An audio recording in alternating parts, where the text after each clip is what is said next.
이 산과 저 산이 마주쳐 울려 주의 순종을 찬송하네. 땅들아 바다야 많은 섬들아 찬양을 주님께 드려라. 싸움과 죄악 참혹한 땅에 찬송이 하늘에 사무치네. 아멘. 사도신경으로 신앙을 올리겠습니다. 전능하사 천지를 만드신 하나님 아버지를 내가 믿사오며 그 외아들 우리 주 예수 그리스도를 믿사오니 이는 성령으로 잉태하사 동정녀 마리아에게 나시고 본디오 빌라도에게 고난을 받으사 십자가에 못 박혀 죽으시고 장사한 지 사흘 만에 죽은 자 가운데서 다시 살아나시며 하늘에 오르사 전능하신 하나님 우편에 앉아 계시다가 저리로서 산자와 죽은 자를 심판하러 오시리라. 성령을 믿사오며 거룩한 공회와 성도가 서로 통하는 것과 죄를 사하여 주시는 것과 몸이 다시 사는 것과 영원히 사는 것을 믿사옵나이다. 아멘.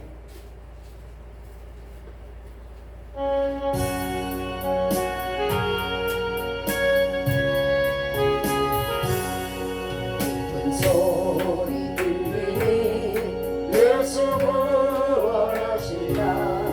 만민에게 전하라. 예수 구원하신다.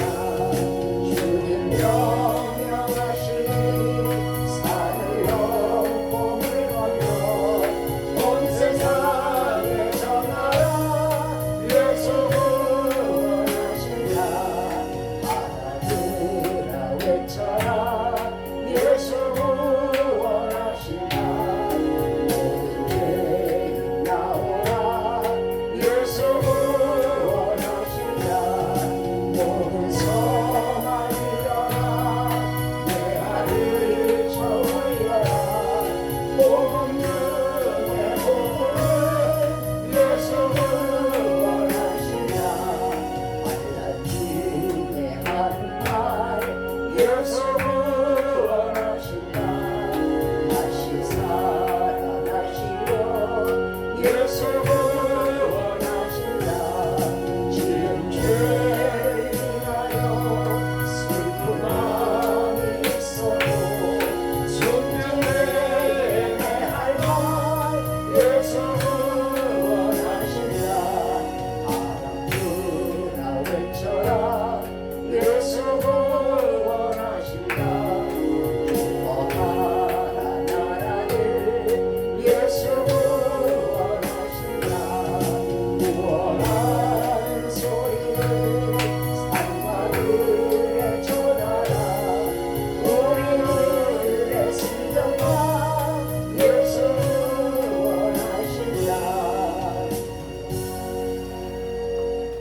오늘 우리들에게 주신 말씀은 마태복음 5장 14절로 16절입니다. 세 절입니다. 짧으니까 우리 다 같이 한 목소리로 읽도록 하겠습니다. 마태복음 5장 14절로 16절입니다. 제가 가진 성경은 신약성경 6면이 되겠습니다. 마태복음 5장 14절로 16절입니다.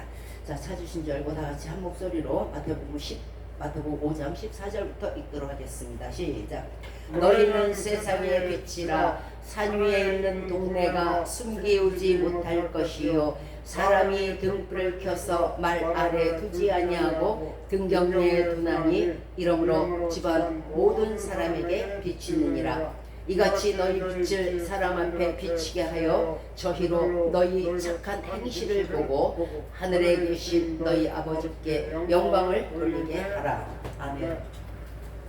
자, 오늘 시간에는 예수님의 신부의 자격이라는 주제로 말씀을 전해드리도록 하겠습니다. 자, 먼저 오늘 본문부터 조금 살펴볼까요? 본문 15절에서 사람이 등불을 켜서 말 아래 두지 않냐고, 말이라는 것은 이렇게 계량하는 그릇이에요. 자, 등경 위에 두나니 그러므로 집안 모든 사람에게 비치느니라. 자, 이 말씀은 예수님이 우리를 구원하신 목적에 대해서 말씀을 하시는 겁니다. 고로새서 1장 10절 이하에서 주님께서 주님 앞에서 합당히 행함으로 범사의 주님을 기쁘시게 하고 모든 선한 열매를 맺게 하시고 기쁨으로 인내하게 하시고 밝은 빛 가운데서 성도의 기업을 잇게 하기에 합당하게 하시기 위한 것임을 말씀하고 계십니다. 즉 말하자면 주님 앞에서 우리 착한 행실이 많은 사람들에게 칭찬을 얻게 되겠죠. 그러면 하나님께서 이제 영광을 받으면 저 사람이 예전에는 안 그랬는데 야 예수님이 참 좋으신가 분인가 보다. 저 사람이 예수 믿더니 저렇게 달라졌네. 야 나도 한번 믿어볼까. 사람이라는 건요, 아무리 악한 사람이라도요 그 속에서 선을 향하는 마음이 있어요. 왜냐하면 하나님이 지으신 자들이기 때문에 그래요. 예, 그 속에 양심도 있고요, 선을 지향하는 마음이 있기 때문에 나도 그렇게 되고 싶지, 이런 마음들이 있어요. 그러므로 그들을 위해서 그들을 정죄하고 판단할 것이 아니고 그들 앞에서 우리가 선한 행실을 한다 그러면 그들이 그것을 또한 보면서 본을 삼고 자기도 그렇게 하고 싶은 마음들이 생겨서 하나님께 영광을 올리게 된다는 뜻입니다. 즉 예수님이 자신의 빛을 우리에게 비추셨어요. 그러면 또 우리 또한 무사람들에게 그 예수의 빛을 비춰야 될 의무가 있는 거예요. 자, 그러나 선한 열매를 맺으면 좋겠지만 선한 열매를 맺지 못한 성도 만약에 악한 열매를 맺는다 그러면 구원하신 예수님은 정말 민망하실 거예요. 그죠? 오늘 말이라는 것이 나오고 등경이라는 것이 나오죠. 얘를 참 예수 피로 정말 구원했고 이제 예수 때 빛을 비췄으니까 이가 이제 많은 사람들에게, 집안 사람은 물론이고 자녀든 뭐 남편이든 시부모든 이웃이든 물론이고 그들에게 정말 밝은 예수 때 빛을 비치리라 했는데 하나도 달라진 게 없네. 하나도 달라진 게 없고 오히려 또 더한 악의 악을 더하는 그런 상황이 돼버려요. 그러나 예수 그리스도 입장에서는 어떨까요? 그 빛을 다시 등경에서 내려서 말 아래 감추고 싶은 민망한 상황에 처해질 거예요. 자, 그런 일이 없도록 등경 위에 있을 수 있도록 언제나 밝은 빛을 비추시기 바랍니다. 자, 디도서 1장 16절에 저희가 하나님을 시인하나 행위로는 부인하니 가증한 자요 복종하지 않은 자요 모든 선한 일을 버리는 자니라. 예수 그리스도 믿는다고 해요. 교회도 다니고 직분도 받고, 그러나 그 행위가 전혀 예수 그리스도의 빛을 나타내지 못하고 선한 열매를 맺지 못한다면 그것을 뭐라 그러냐면 하나님 입장에서는요 가증하다 그래요. 우리로 구원을 베푸심은 이런 여러 이전 모습의 사람에서 이제는 바뀌어서 다르게 살고 또한 착한 행실을 하도록 빛으로 부르신 것입니다. 그러므로 우리는 예수 믿는 날부터 그리고 예수 믿기 전까지의 삶은 완전히 뒤바뀌어야 된다고 생각합니다. 즉 어둠에서 빛으로 바뀌어야 합니다. 그래야 우리를 보는 사람들이 우리 착한 행실을 보고 하나님께 영광을 올려드릴 것이고 또한 예수 그리스도 자신도 구원의 보람이 있지 않겠습니까? 자, 우리는 내가 예수를 믿든 안 믿든 누가 알냐? 몇몇 사람만 안다. 우리 교회 교인만 알고 우리 집안 식구만 알고 몇몇 사람만 알지.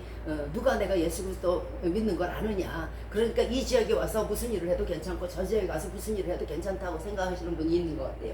그러나 예수님은요 우리로 등불이 되게 하시면 곳곳에 가면서 곳곳에서 가는 곳마다 높이 들고 계신다는 사실을 잊지 마시기 바랍니다.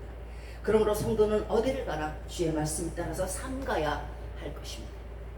우리는 날마다 시마다 분마다 초마다 순간마다 우는 사자처럼 달려드는 마귀와 싸워야만 하는 것입니다. 이것들이 우는 사자처럼 달려드는 이유가 뭘까요? 도대체 잠도 안 자고 무엇 때문에 우리 주위에 마귀 군대를 배치하고 창을 갖고 칼을 빼어들고 그것으로 우리를 멸망시키려고 할까요? 그것은 우리가 죄를 짓는 것을 보면서 그 죄로 인하여서 죄값을 보응하면서 진멸시키기 위한 것이에요. 그 마귀가 괜히 있는 게 아니고 너 죄만 져봐라. 내가 이 칼로 찌르고 이 창으로 찌를 것이야. 그래서 나는 너를 진멸시킬 것이야. 하려고 있는 거예요. 얘네들이 그냥 멋으로 있는 거 아니고요. 자, 우리는 날마다 하나님께 소망의 기도를 드립니다. 그렇죠? 아, 하나님 이렇게 해주세요. 저렇게 해주세요. 우리 자녀가 이렇게 되게 해주세요. 저렇게 되게 해주세요. 우리 가정이 또한 이렇게 되게 해주세요. 여러 가지의 소망의 기도들을 올립니다. 그런데 이 마귀의 유혹의 지면은요, 소망의 바다에서 도달하기 전에 먼저 그들에게 들에서 잡아먹히고 말 것입니다. 신명기 23장 9절에 네가 대적을 치러 출전할 때에 모든 악한 일을 스스로 삼갈지니. 자, 우리 소망이라는 건요, 하나님 앞에 늘 정말 그 정성껏 기도로 드리는 것이에요. 그것은 모든 마귀가 진멸돼야 복을 얻는 것이니까. 자, 대적을 치러 진멸하러 갑니다. 그래야 복을 얻으니까. 그런데 그 기도를 드리면서 악을 함께 드릴 수는 없는 거예요. 그런 상황에서 죄에서는요, 결코 복이 오지 않는 이유예요. 우리는 죄하고 기도하고 따로따로 생각해요. 참 신기하죠. 아, 기도 드릴 때는 왜냐하면 선하니까 기도 드릴 때는 하나님이 들어주실 거야. 내 죄하고는 상관없어. 이렇게 생각하실지 모르겠지만요, 기도하고 죄하고는요 굉장히 깊은 관계가 있어요. 그래서 악한 자는 그 기도도 가져가는 것이에요. 신명기 23장 14절에서 이는 네 하나님이 너를 구원하시고 적군을 내게 붙이시려고 네 진중에 행하고 계세요. 이제 네가 기도를 했니? 그래. 그러면 내가 네 기도를 들어줄게. 그러면 멀리서 들으시는 것이 아니고 우리 진중에, 우리 가운데서 행하고 계신단 말이에요. 아, 이것을 들어주시기 위해서예요. 그런데 그 진중에서, 그 가운데서, 그 우리 심령이 중심에서 죄를 범한다면 그 기도가 응답이 되겠습니까? 하나님은 축복의 하나님이십니다. 혹 기도 제목이 만약에 없더라도 복을 주시고자 날마다 기다리고 계신 분이에요. 그때 우리들에게서 죄가 발견되지 않을 때에, 그리고 하나님을 경외하는 마음만 있을 때에 예비하신 모든 축복을 주시고 구하지 않은 것까지라도 더 주시는 이유는 바로 그것입니다. 지금 우리가 사는 이 세대는 어떤 세대일까요? 종말을 위해서 치닫고 있고 심판을 향해서 치닫고 있는 세대입니다. 그것은 곧 예수님이 곧 오신다는 뜻이기도 합니다. 마가복음 23장 7절에서 또한 마태복음 24장 6절 이하에도 누가복음 21장 8절 이하에서도 자신을 예수라고 하고 난리와 난리 소문을 듣게 되고 대적이 서로 일어나서 나라와 나라를 치고 민족이 민족을 치고 허탄한 이단들이 판을 치고 도처에 기근과 지진이 나고 온갖 돌림병, 온역이라고 그러죠. 전염병이 나고. 자, 이것은 세상 끝날이 가까웠다는 징조입니다. 징조가 없이는요, 모든 것이 이루어지지 않겠죠.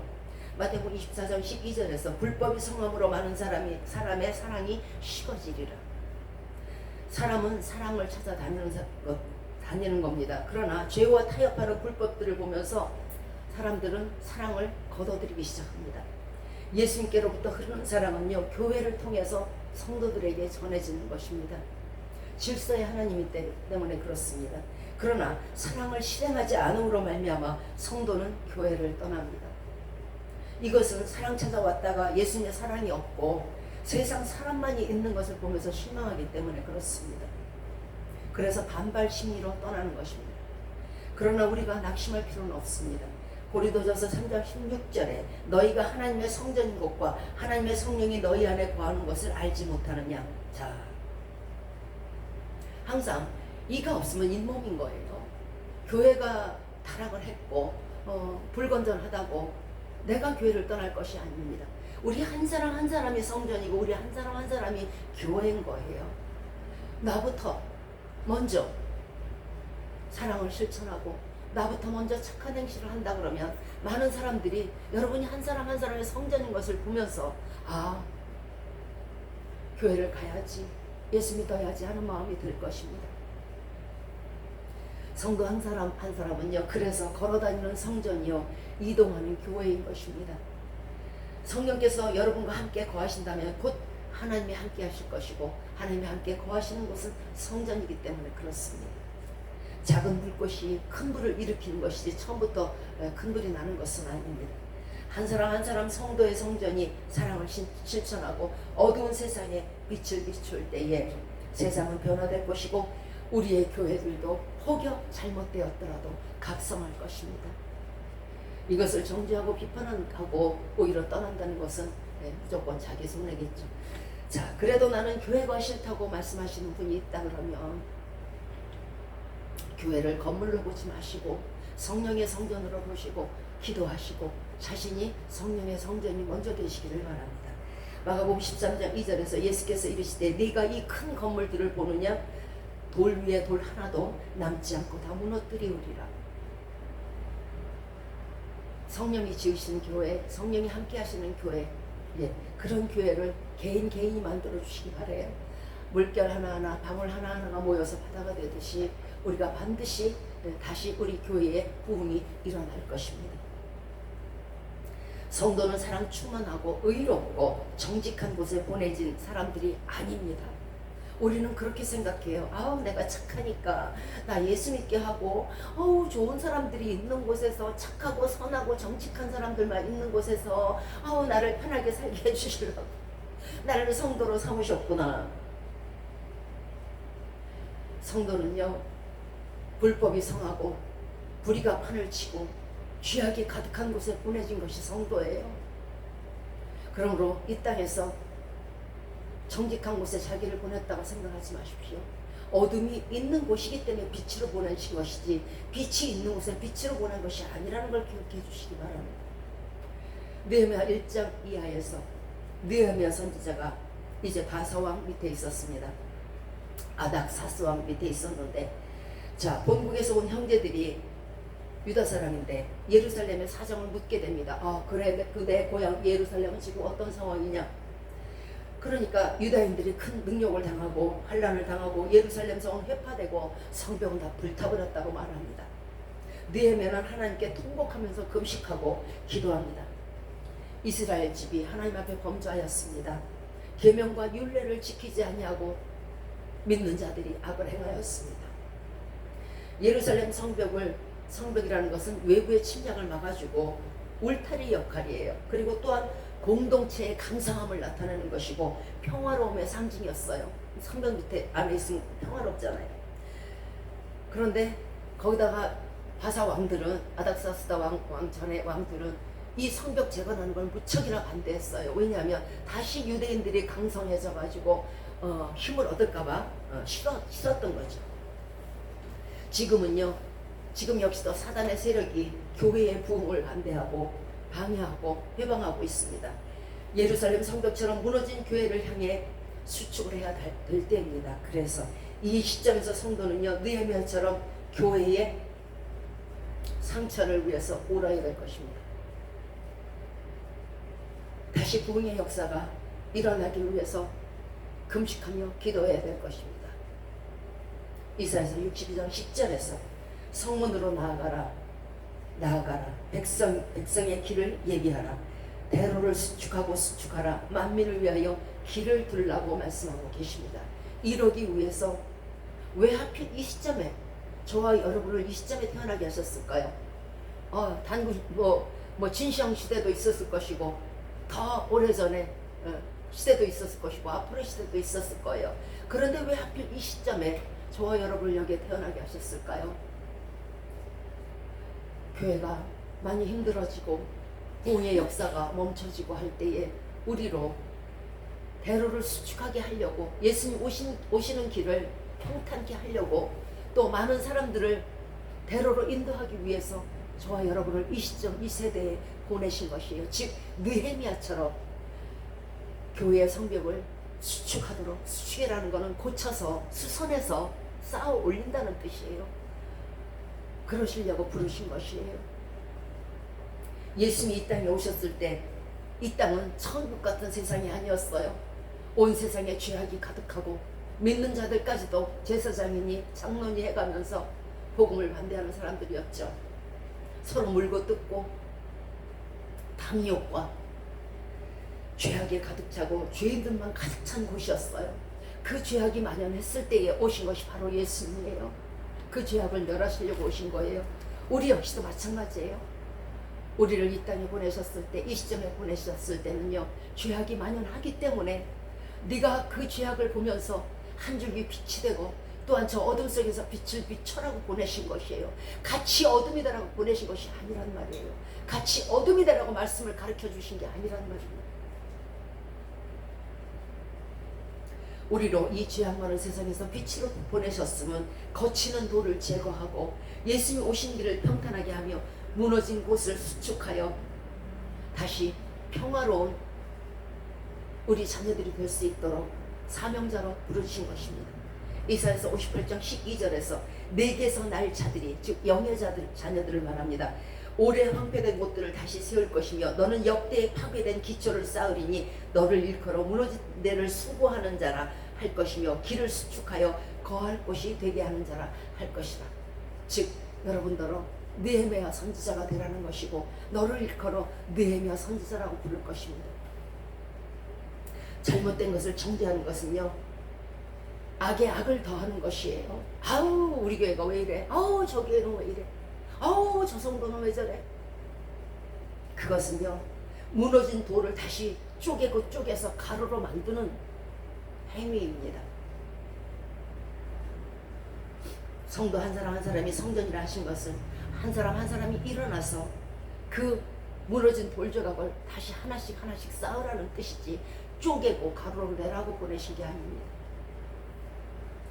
사랑을 실천하고 찬양을 회복하고 기도를 회복하고 성도로서의 사명인 전도를 회복하는 것이 즉 성벽을 수축하는 길이 됩니다.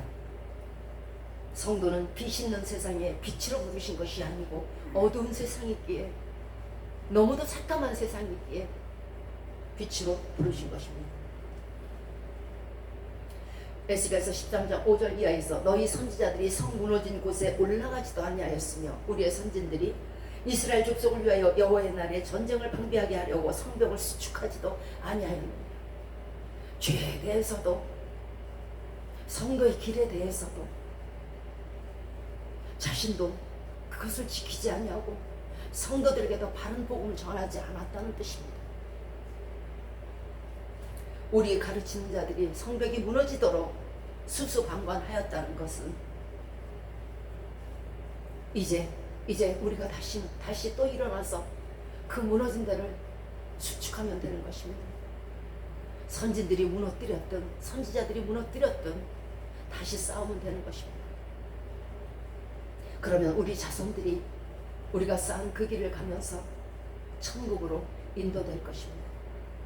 교회의 본래 의미가 뭘까요? 교회의 본래 의미는요, 사랑이에요. 왜? 하나님의 말씀을 가르치는 것, 즉 하나님은 사랑이시기 때문에 그렇습니다. 예수님과 재림과 심판은요, 정해진 날짜에 도래할 것입니다. 우리는 이 심판의 날을, 이 재림의 날을 더할 수도 없고 늦출 수도 없고 당길 수도 없습니다.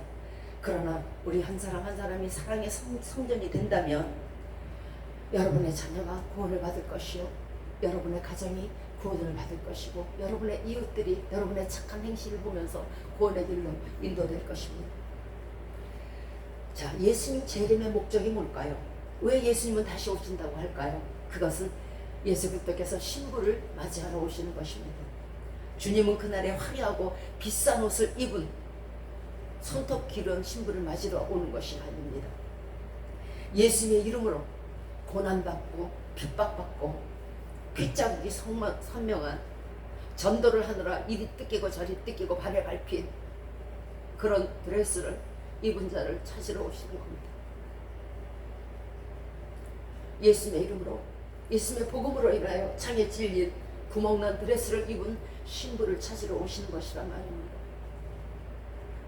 고린도후서 11장 2절에서 내가 하나님의 열심으로 너희를 위하여 열심을 내노니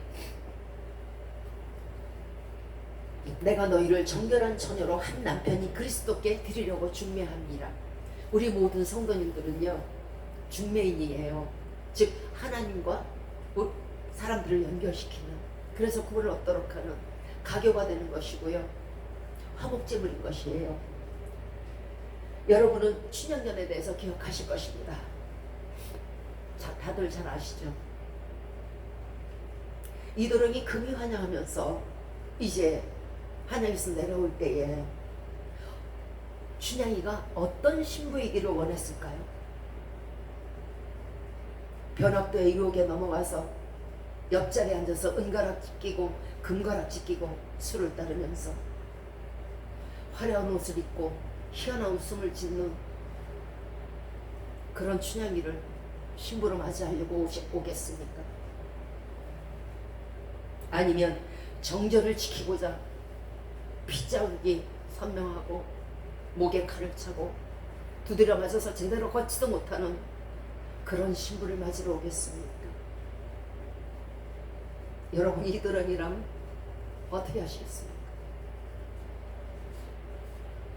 이드렁이 성춘향을 신부로 맞이한 것은 그녀의 정절을 지켰기 때문입니다. 또한 성춘향 입장에서 이드렁의 신부가 될 수 있었던 것은 정절을 지켰기 때문입니다. 이것은 우리 성도들도 마찬가지입니다. 예수님도 우리를 신부로 맞이하러 오실 때에 복음을 위해서, 예수 그리스도의 이름을 위해서, 정절을 위해서 고난받은 자를 기대하며 오실 것이고, 그런 사람을 또한 신부로 맞이할 것입니다. 예수님의 복음으로 인해, 그 이름으로 인해 멍자국 하나 핏자국 하나 욕 한 번 들어본 적이 없는 사람, 그런 사람이 나는 예수를 믿으니까 당연히 예수 그리스도의 신부가 될 것이라고 생각하신다면 그것을 오산이라고 그러죠. 그 기대는 접어두시는 것이 좋습니다. 마태복음 24장 14절에서 이 천국 복음이 모든 민족에게 증거되기 위하여 온 세상에 전파되리니 그제서야 끝날이 끝이 오리라 하고 말씀하십니다. 자, 천국 복음이 지금 우리가 믿는 이 아름다운 예수 그리스도의 복음이 어떻게 세상 끝까지 온 세상에 전파가 될까요? 그것은 성도의 수고로 말미암아, 전도의 수고로 말미암아, 핍박의 전도로 말미암아, 죽으면 죽으리라는 순교의 전도로 전파되는 거예요. 이는 예수님 자신이 하지 못해서가 아니에요. 얼마든지 세상 끝 아니라 우주 위에 우주가 1000억 개가 더 있다 해도 얼마든지 다 복음화 시킬 수 있으세요. 그러나 굳이 우리들을 통해서 사마리아 땅끝까지 전도케 하시면요, 우리를 상급을 얻게 하려고 하시는 거예요. 사람들은 전도를 굉장히 괴로워해요. 근데요, 최고의 상급이 전도인 거 아십니까? 왜요? 한 영혼이 천하보다 귀하기 때문에 그래요. 사랑하는 성도라 그러셨죠.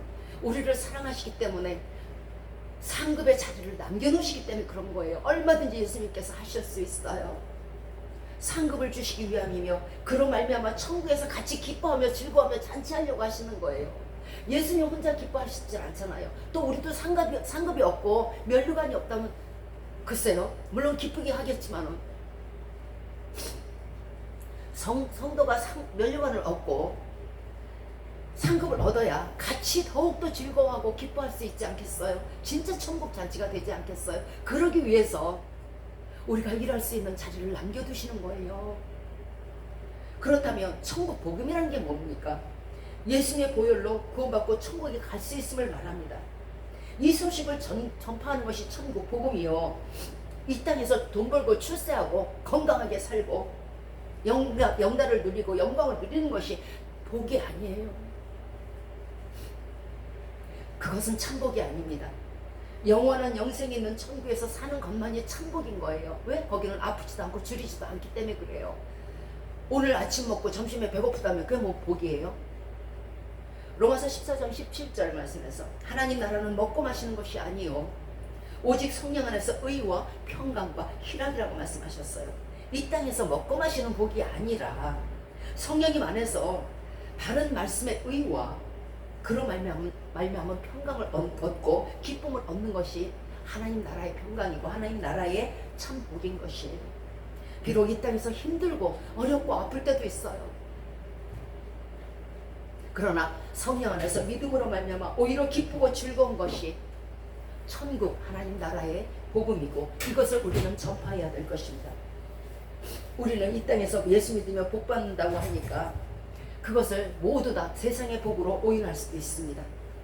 병이 낫고 가난해도 되고 만사가 형통하고, 가난이 해소되고 만사가 형통하면 믿음이 있고 병 중에 있고 그로 인해서 죽고 가난에 찌들려 죽고 예수님의 이름으로 핍박받으며 순교하면 바보라고 생각합니다. 일본의 예수 믿는 성도가 1%밖에 되지 않는 것은 초기에 순교자가 많아서 예수 믿으면 죽는다는 인식이 팽배했기 때문에 복을 못 받는 것입니다. 그러나 천국에서 우리는 저들을 눈물나게 부러워할 것입니다. 이 땅에서 가난하고 이 땅에서 병들어서 죽고 이 땅에서 핍박받아 죽은 사람들을 우리는 그날에 눈물나게 부러워할 것입니다. 보실래요? 계시록 7장 17절입니다. 이는 보좌 가운데 계신 어린 양이 저희의 목자가 되사 생명수 샘으로 인도하시고 하나님께서 저희 눈에서 눈물을 씻어 주실 것입니다. 또 계시록 21장 4절입니다. 모든 눈물을 그 눈에서 씻기심에 다시 사망이 없고 애통하는 것이나 곡하는 것이나 아픈 것이 다시 있지 아니하리니 처음 것들이 다 지나갔습니다. 자, 우리가 천국에 갔을 때에 저들이 부러운 것은요, 아픈 채로 죽었기 때문에, 믿음을 잃지 않고 아픈 채로 정죄를 지키고 죽었기 때문에 부러운 것이에요. 춘향이가 부럽듯이 가난한 채로 죽었기 때문에 부러운 것이에요. 애매히 핍박받고 순교하며 죽었기 때문에 부러운 것이에요. 왜 그럴까요? 멀리서 그래 너 핍박받고 왔니? 너 가난에 찌들려서 죽었는데 그래도 예수 믿고 죽었네. 믿음을 지켰네. 어머 너 병들어서 고통 속에서 죽었네. 그래도 예수 믿는다고 정죄를 지켰네. 이때 하나님이 멀리서 그래 네 눈에 눈물 씻어라. 내가 너를 위로한다 하시는 게 아니에요. 직접 오셔서 직접 그 많은 얼마나 많겠어요. 구원받은 사람들이 모래알처럼 많을 텐데 그 많은 사람 중에 그를 불러서 그래 네가 그 아픈 와중에도 나를 믿는다고 그렇게 수고를 했고 정절을 지켰구나. 그래 이제 내가 네 눈에서 눈물 닦아줄게. 우리는 이 땅에서 예수 믿고 병이 나면 믿음 있다 그러고 잘 살면 믿음 있다 그래요. 핍박받아 죽으면 밥을 하고 그러고요. 그렇지 않아요. 그날에 가보세요. 그 많은 성도 중에요. 그 사람 불러서 하나님의 그 위대하신 하나님의 손으로 그 기가 막힐 하나님의 손으로 그 눈에서 직접 눈물을 닦아주시고 그 등을 도닥거리면서 위로하신다고요. 그때에 얼마나 많은 사람들이 그 사람을 부러워하겠습니까? 우리 집에 강아지가 있는데요. 그 많은 강아지 중에서요. 한 녀석만 이뻐해도요. 다른 애들이 난리가 나요. 예수 그리스도 안에서 예수 그리스도의 이름으로 핍박받고 예수 그리스도 안에서 병들어 죽고 예수 그리스도 안에서 고난으로 죽고 예수 그리스도 안에서 가난해서 죽은 사람들을 그들은 그날에 누구보다 더 큰 하나님의 위로와 직접 눈물을 닦아주심을 경험하게 될 것입니다. 그래서 그날에 우리는 그 사람을 부러워할 것입니다. 부여한 채로 하나님 앞에 간다면 하나님의 손길은 닿지 않습니다. 그 큰 영광이 아픈데도 불구하고 가난한데도 불구하고 핍박이 극심함에도 불구하고 울며 씨를 뿌리러 나갔었고 믿음의 정절을 지킨 자에게 있을 것입니다. 성도는 소금의 직분입니다. 세상 속에서 자신의 안위를 위해 게으르며 세상의 맛에 취해 세상과 타협하는 죄를 범하지 말아야 할 것입니다.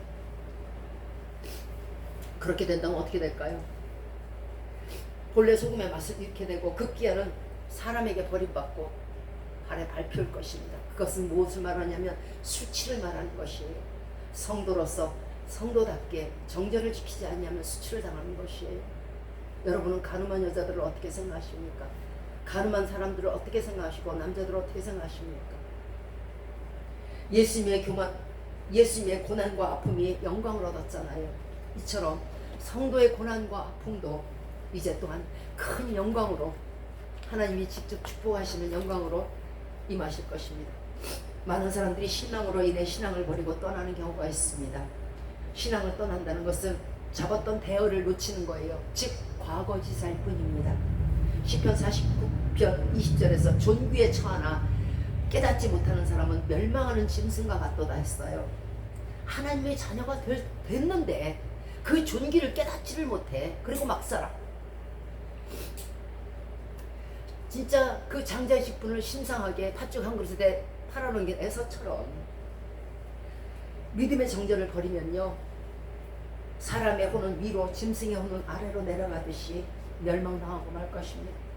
전도서 5장 8절에서 너는 어느 도에서든지 빈민을 학대하는 것과 공의를 박멸하는 것을 볼지라도 그것을 이상히 여기지 말라. 세상에 불의가 있더라도 이상하게 행하지 말라는 거예요.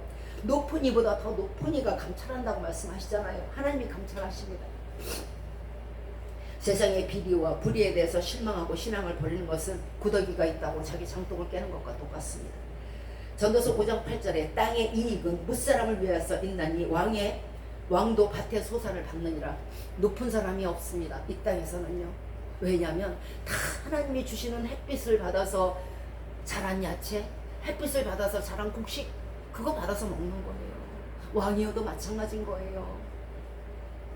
다 하나님 손 아래에 있어요. 겉으로 보기에는 성도가 그들과 똑같이 비루하고 비천하게 보일 수 있습니다. 그러나 그 권세는요, 이 땅의 왕의 권세 정도가 아닙니다. 베드로전서 2장 9절에서 오직 너희는 택하신 족속이요 왕같은 제사장이요 거룩한 나라요 그의 소유된 백성이요. 성도에게 이렇게 엄청난 권세를 주신 이유가 뭘까요? 즐기라고 주셨어요. 나는 왕같은 제사장이야. 나는 거룩한 나라고, 나는 하나님이 부르신 자고, 나는 하나님의 자녀야. 이러라고 부르셨을까요? 주차장에서 주차를 보시는 분을 뵈면은요, 그 팔에 완장이 있어요.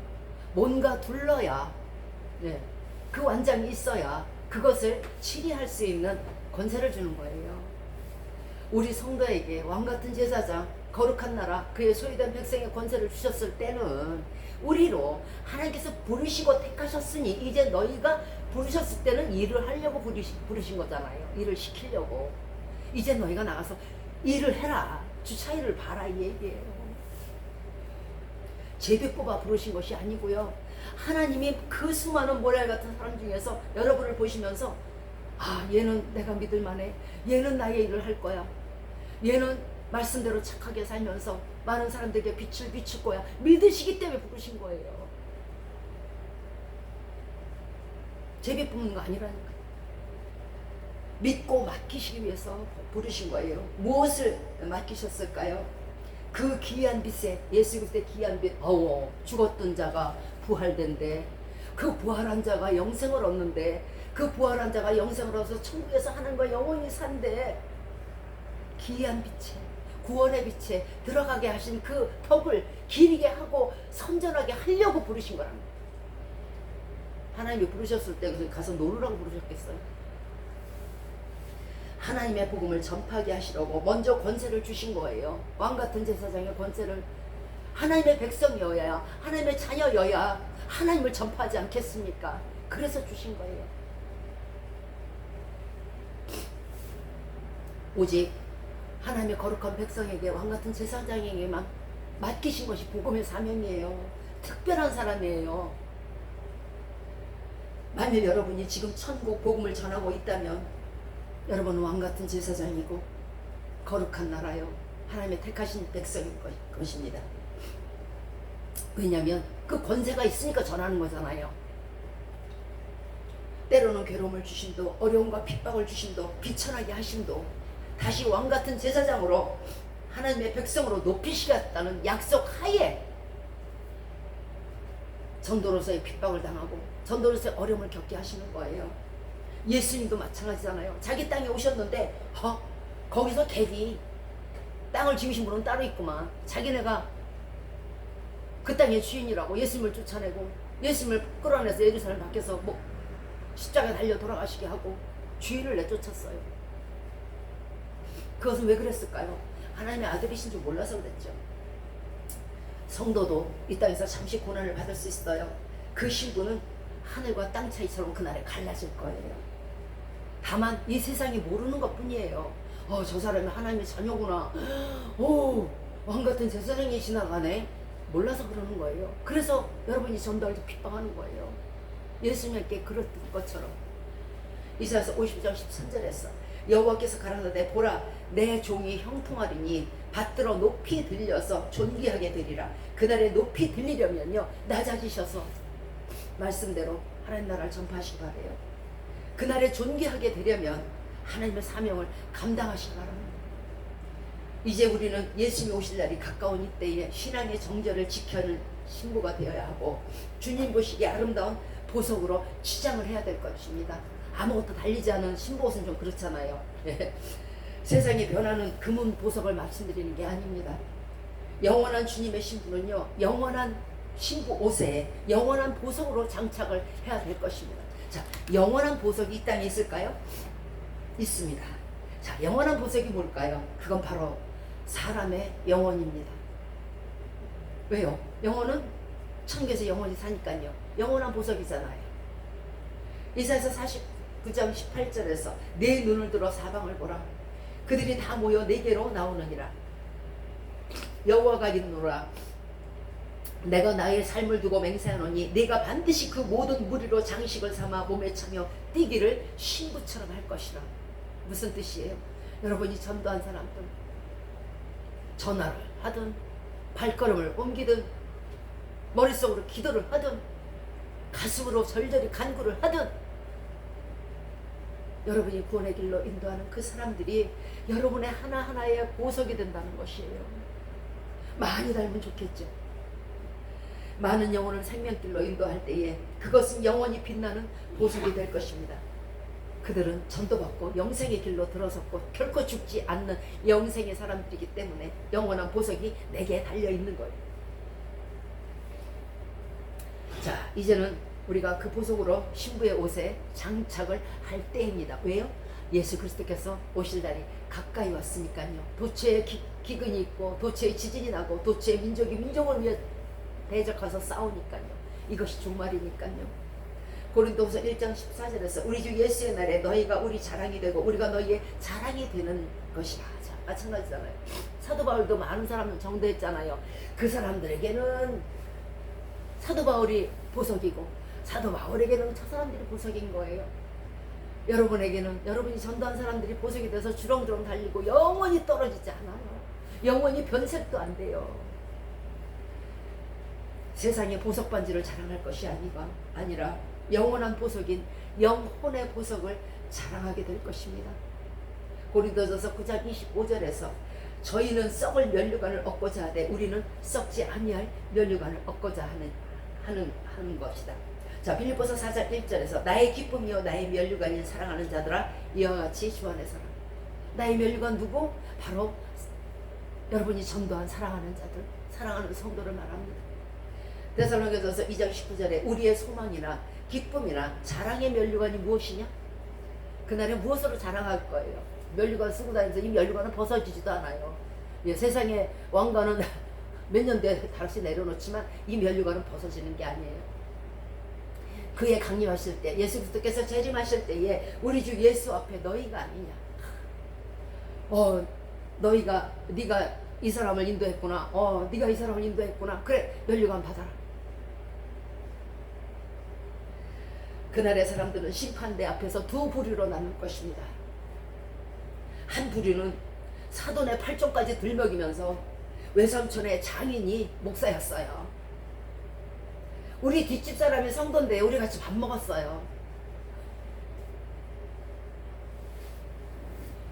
별의별 것을 끈이라도 잡아서 어떻게든 지옥을 면하고자 별의별 변명에 별의별 구차한 말들을 다 할 것입니다. 초라하죠. 그런데 또 한 부류는요, 구원의 길로 인도한 자와 인도받은 성도들이 예복을 입고 보석을 주렁주렁 달고 서로 자랑하느라고 침이 마를 거예요. 그것을 보는 그 구차한 사람들은 어떤 생각이 들까요? 자신을 찍어 누르고 싶을 것입니다. 영광의 축복을 하나님께 받으려면 하나님을 감동시켜야 할 것입니다. 그날에 영광을 원하신다면 하나님께 불처럼 타오르는 감동을 드리시기 바랍니다. 도저히 그리할 수 없음에도, 도저히 핍박받을 필요가 없음에도 그렇게 받는 것, 그것이 하나님 눈에서는 눈물이 나는 것입니다. 천국에서 으뜸이 되는 길은 누가 큰 자냐 작은 자냐 제자들처럼 싸울 일이 아니에요. 학연, 지연, 필연이어도 그날은 아무 소용이 없어요. 으뜸이 되기 위해서는요, 그것은요, 하나님 보시기에 가장 큰 하나님으로서의 연민이 있을 때예요. 가장 큰 긍휼이 있을 때예요. 아우 너무 불쌍해, 너무 애처로워, 이럴 때예요. 이때 여러분은 천국에서 큰 상급을 얻을 수 있고 영광을 얻을 수 있어요. 그리고 으뜸이 될 수가 있어요. 예수 그리스도께서 돌아가실 때 하나님의 가슴에는 얼마나 수많은 눈물이 흐르셨겠습니까? 그러면서 끝까지 죽기까지 하나님 말씀에 복종하고 순종했을 때 가장 큰 영광을 얻으셨잖아요. 하나님이 예수님을 가장 높이고 정말 최고로 높이고 싶은 순간이 언제였겠습니까? 십자가에서 물과 피를 다 쏟고 조롱을 당하고 희롱을 당하고 정말 벌레 같은 사람들한테 채찍질을 받는 그 순간이었을 겁니다. 이때 하나님의 마음속에 어떤 생각이 들었을까요? 야, 내가 이제 예수를 존귀하게 하리라. 가슴에서 피눈물이 흐르면서 그렇게 생각하셨을 거예요. 내가 모든 민족 위에 뛰어난 이름을 예수에게만 주리라. 내가 다시 살리리라. 내가 나의 보좌 우편에 예수를 앉히리라. 이렇게 생각하셨을 겁니다. 우리 역시 죽도록 하나님 말씀에 복종하고 순종하며 주님께서 맡기신 사명을, 빛을 전하라는 사명을 십자가에 달리도록 죽도록 충성할 때에 하나님 가슴에서는 눈물이 흐르실 것이고 불같이 여러분을 높이고 싶은 마음이 드실 것입니다. 내가 저를 높이리라. 내가 천국에서 저를 으뜸되게 하리라.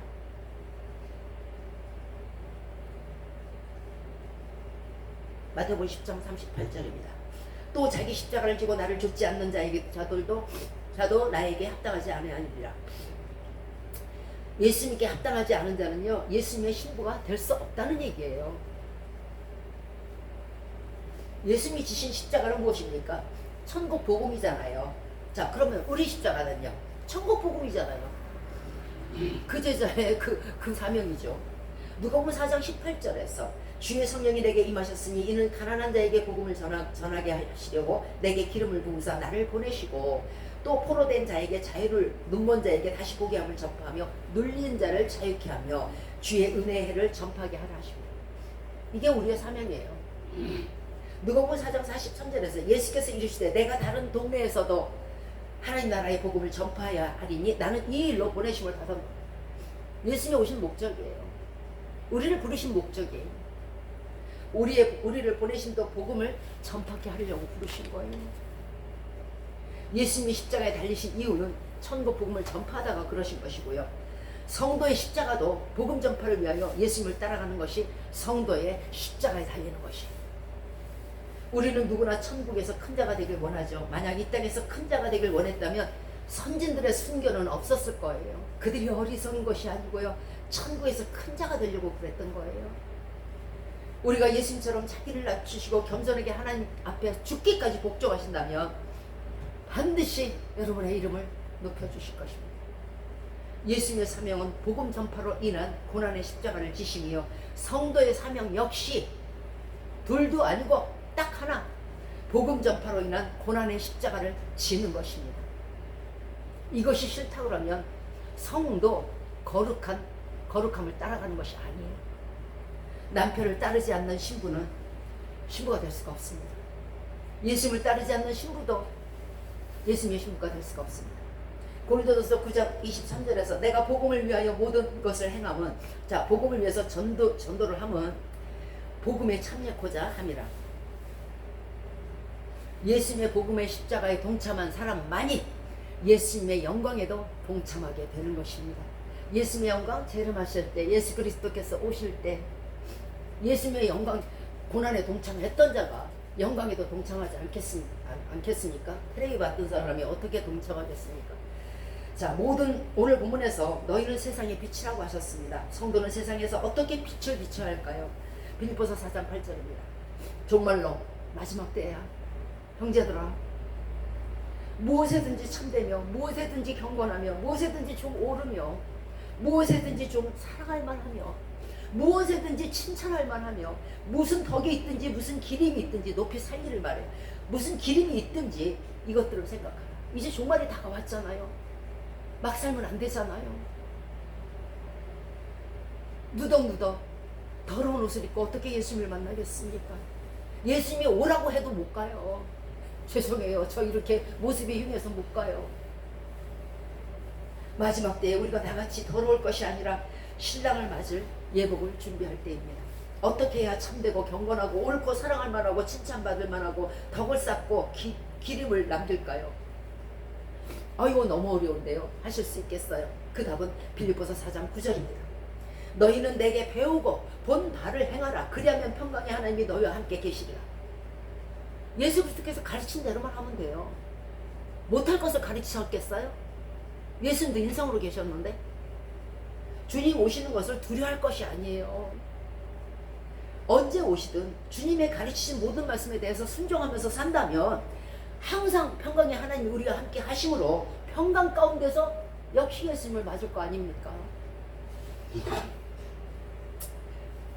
마라나타 주여 어서 오시옵소서 하며 맞이할 수 있을 겁니다. 예수님의 말씀대로 산다 그러면 삐뚤어진 신부, 불의와 짝하고 세상과 짝하고 두 마음을 품어서 세상과도 버타고 세상과 간호하는 신부, 거짓된 신부, 지탄받는 신부, 이런 사람을 예수님은 신부로 맞이하지 않습니다. 아가서 6장 10절에 아름다운 신부의 모습이 있습니다. 아침 빛같이 뚜렷하고 달같이 아름답고 해같이 맑고 기치를 버린 군대같이 어미한 여자가 누구인고? 이런 사람을 신부로 맞이하겠다는 말씀입니다. 성도 일생은요, 이 땅에서 예수님의 신부가 될 수 있는 기회의 땅이에요. 넉넉히 있을 땅이 아니에요. 거듭남으로 아침빛같이 아름다워야 될 것이고요. 육적인 사람이 죽고 예수님의 모습을 닮아야 아침빛같이 아름다울 거예요. 어두운 밤에 사람의 길을 비춰주는 달처럼 어둠에 갇힌 묻 영혼들에게 달빛 같은 복음을 전해야 할 것입니다. 태양 같은 신부란 예수님의 빛을 받아서 그 빛을 비추는 사람입니다. 빛은 만물을 생성하고 또한 소성케 합니다. 태양은 말없이 사람들에게 빛을 비춥니다.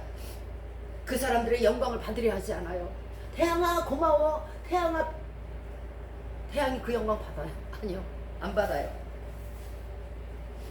성도란 하나님의 일꾼으로 하나님의 일꾼으로 드려진 것이지, 태양이라고 하나님의 영광을 가리지 않듯이 우리 역시도 아무리 높아도 내가 사람들이 나를 이렇게 존경하니 태양이라 해서 영광을 가리면 안 되는 것입니다.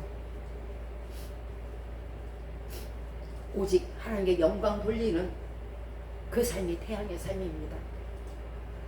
태양은 사람들에서 영광을 받으려고 하지 않습니다. 다만 사람들을 그저 비출 뿐이죠. 그것으로 무익한 종의 삶은 다인 것입니다. 왜냐하면 태양도 달도 하나님이 지으신 피조물입니다.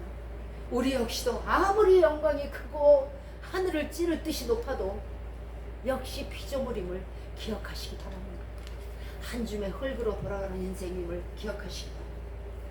복음을 전함에 있어서 기치를 들고 군대같이 용감하게 말씀을 전해야 할 것입니다. 어떤 사람들은 말합니다. 전도가 너무 두렵고 무섭고 어려워요. 그러나 여호와서 1장 5절 이하의 말씀입니다. 너희 평생에 너를 당할 자가 없으리니 내가 모세와 함께 있었던 것처럼 내가 너와 함께 있을 것이다. 내가 너를 떠나지 아니하며 버리지 아니하리라. 무슨 뜻이에요? 모세는 어떤 사람이에요? 애굽의 압제에서 이스라엘 백성을 탈출시킨 사람이에요. 그러면 전도자는 뭡니까? 모세처럼 사단에게 포로가 되어서 어둠 속에 갇혀 있어서 압제된 사람들을 자유를 주고자 탈출시켜서 가나안에 보내는 사람이, 천국에 보내는 사람이 전도자예요. 자, 모세와 함께 있었던 것처럼 모세도 끝까지, 한번 성경을 읽어보시면 끝까지 구구절절히 하나님께서 함께 하시면 여러분 볼 수 있을 거예요. 한순간도 모세를 떠난 적이 없어요. 이처럼 모세와 함께 있었던 것처럼 여러분이 전도를 하시고 여러분이 주의를 하실 때는요, 하나님이 함께 하세요. 즉 여러분이 전도할 때는 나는 모세다, 그러므로 하나님이 나와 함께 있다는 거 기억해 주시기 바랍니다. 그러므로 두려워할 것이 없다는 것이에요. 로마서 8장 33절 이하에 누가 능히 하나님의 택하신 자들을 송사하리요. 왜 택했다고요? 복음 전하라고 택한 거잖아요. 그런데 누가 감히 택하신 자들을 송사하리요? 의롭다 하시는 이는 하나님이시니 내가 얘를 불러서 의롭게 했어, 내가 쓰려고. 근데 네가 뭔데? 누가 정죄하리요? 죽으실 뿐 아니라 다시 살아난 예수 그리스도시니 그는 하나님 보좌 우편에서 계신 자요 우리를 위하여 간구하고 계신 자. 예수의 눈이 우리를 불꽃같이 지키고 계시는데 누구니 넌? 왜 저 애들을 정죄하니? 주의 일을 하는 사람은 건드리지 않는 것이 좋습니다. 로마서 8장 17절에 자녀이면 또한 후사 곧 하나님의 후사여 그리스도와 함께한 후사니 우리가 그와 함께 영광을 받기 위하여 고난도 함께 받아야 할 것이다. 베드로전서 1장 4절에 썩지 않고 더럽지 않고 쇠하지 아니하는 기업을 주시나니 곧 너희를 위하여 하늘에 간직하신 것이라. 자, 하늘에 간직한 게 뭘까요? 하늘에 간직하신 것이라는요, 이 땅의 복을 말하는 게 아니고요, 신령한 복을 말하는 거예요. 신령한 복이라는 게 뭘까요? 이 땅에 없는 거예요. 이 땅에는 상상조차 할 수 없는 거예요. 뭘까요? 자, 생명수샘을 가고요, 생명나무 과일을 먹고요, 정금길을 가고요, 영생의 열매를 먹는 거예요. 그거 이 땅에 있어요? 없잖아요. 그것을 신령한 복이라고 그래요. 그 복을, 그 감췄던, 천국에 감췄던 복을 여러분에게 주실 것이에요. 그것이 기업을 이을 자, 즉 예수 그리스도의 제자로서, 예수 그리스도의 자녀로서 예수 그리스도의 일을 하고 이제 주님 앞에 갔을 때 천국에서 여러분이 받을 상이 바로 신령한 복인 것이에요. 고린도서 6장 9절 이하에서 불의한 자는 하나님 나라를 유업으로 받을 수 없나니. 자, 이제 유업으로 받을 천국에 들어갈 수 없는 자를 말씀드립니다. 그러나 끝까지 들어주시기 바래요. 한국말은 끝날 때까지 다 들어야 되거든요. 자, 음란한 자, 우상숭배자, 간음하는 자, 탐색하는 자, 색을 탐하는 자, 동성애자, 남색하는 자, 도적, 강탈하는 자, 탈취하는 자, 술 취하는 자, 재물을 탐하는 탐남한 자, 후욕이 뭘까요? 욕설을 퍼붓는 거예요. 그것이 후욕이에요. 자, 하는 자들은 하나님 나라를 유업으로 받을 수 없다, 이렇게 말씀하셨어요. 그러면 우리는 또 누가 천국에 갑니까? 야, 이 중에서 욕 한 번 안 해본 사람 있어요? 마음으로 간음 한 번 안 해본 사람 있습니까? 그러나 하나님께서는 이런 우리들에게 살 길을 주셨습니다. 고린도전서 6장 11절 말씀입니다. 너희 중에 이와 같은 자들이 있어요. 있어요. 욕 많이 하고 그랬어요. 예수 그리스도의 이름과 우리 하나님의 성령 안에서 씻음과 거룩함과 의롭다함을 얻었느니라. 예수 그리스도를 믿고 이제 예수 그리스도의 보혈의 죄사함 받고 이제 의로운 사람이 됐다는 거예요. 어떠한 사람이라도 남색을 하든 뭐 정색을 하든 다시 거룩함과 의롭다함을 얻어서 하나님의 신령한 나라를 유업으로 받는 상속자가 될 수 있다는 것이에요. 소망을 가지시고 주님 앞에 회개하고 의로운 자가 되셔서 천국의 산업을, 신령한 복을 유업으로 얻기를 바랍니다. 자, 말씀을 마치도록 하겠습니다. 아직 방주의 문이 닫히지 않았습니다. 아직 보혈로 회개할 수 있을 때입니다. 이 문이 닫히고 나면 두 번 다시 기회는 없을 겁니다. 주님이 아직 오시지 않았을 때가 기회인 것이며, 주님께서 이제 도래했을 때는 무서운 심판이 또한 함께 따라올 것입니다. 자, 주님이 오셨을 때 정절 있는 신부, 화목제물인 신부가 되어서 주님 오시는 날 공중에서 신랑 되신 예수님을 기쁘게 맞이하고 영원한 천국의 신령한 복을 누리시는 온세계 교회와 온세계 교회 성도님들과 여러분과 여러분의 가정과 여러분의 온 지경이 되시기를 주 예수 그리스도의 이름으로 축원드립니다. 아멘.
죽어도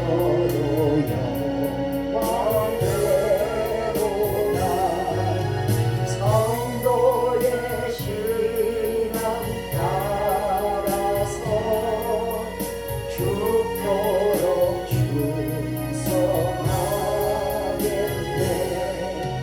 성도의 신앙 따라 원수도 사랑하겠네.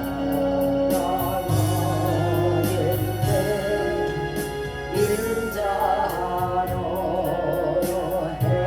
행실로 이 신앙 전하리라.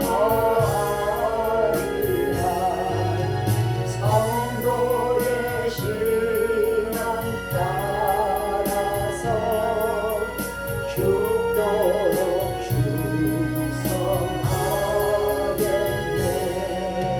아멘. 이제 축도와 주기는 몸으로 오늘 예배를 마치도록 하겠습니다. 이제로부터 우리 주 예수 그리스도의 은혜와 하나님의 사랑하심과 성령의 교통 인도 내주 권능 주시니 어두운 이 땅에서 하나님의 미랄이 되고 한 줄기 빛의 자녀가 되어 주님 오시는 날 사랑스러운 신부가 되기로 이 시간 마음에 결심하고 다짐하는 우리 머리 위에 이제로부터 영원토록 함께 하시기를 주 예수 그리스도의 이름으로 축원드리옵나이다. 아멘. 하늘에 계신 우리 아버지여, 이름이 거룩히 여김을 받으시오며 나라의 임하옵시며 뜻이 하늘에서 이룬 것 같이 땅에서도 이루어지이다. 오늘날 우리에게 일용할 양식을 주옵시고 우리가 우리에게 죄 지은 자를 사하여 준 것 같이 우리의 죄를 사하여 주옵시고 우리를 시험에 들게 하지 마옵시며 다만 악에서 구하옵소서. 대개 나라와 권세와 영광이 아버지께 영원히 있사옵나이다. 아멘.